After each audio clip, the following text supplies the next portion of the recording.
Hello everyone, good morning. నా పేరు నవీన్. నేను ఒక వెల్నెస్ కోచ్ని. సో ఈరోజు మీ అందరితో ఒక విషయం గురించి మాట్లాడదాం అనుకుంటున్నానండి. అదే ఐడియల్ వెయిట్.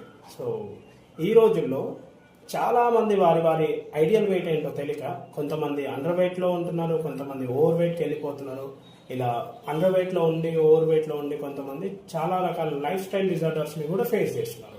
అదేవిధంగా కొంతమంది వాళ్ళ ఐడియల్ వెయిట్ ఏంటో తెలుసుకోవడానికి కొన్ని రకాల ప్రయత్నం చేసి అందులో కొంతమంది ఫెయిల్ కూడా అయిపోతున్నారు. సో అలాంటి వారి కోసం సింపుల్ వేలో మన ఐడియల్ వెయిట్ని తెలుసుకోవడం ఎలా అనేది ఈరోజు నేను మీతో చెప్పబోతున్నాను. That to as per BMI.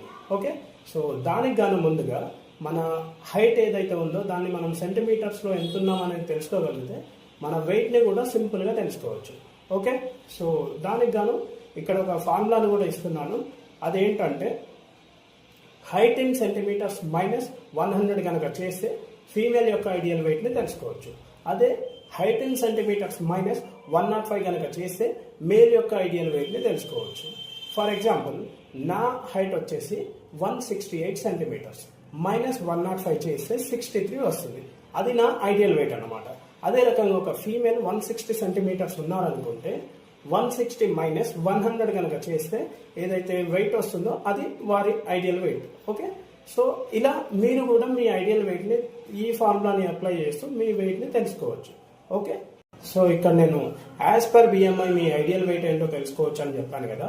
So అసలు బిఎంఐ అంటే ఏంటిది, అసలు మన బిఎంఐ ఎంత ఉండాలి, ప్రజెంట్ ఎంత ఉంది అనేది తెలుసుకోవాలనుకుంటే నేను మీతో ఫర్దర్ వీడియోలో షేర్ చేసుకుంటాను. Okay, thank you.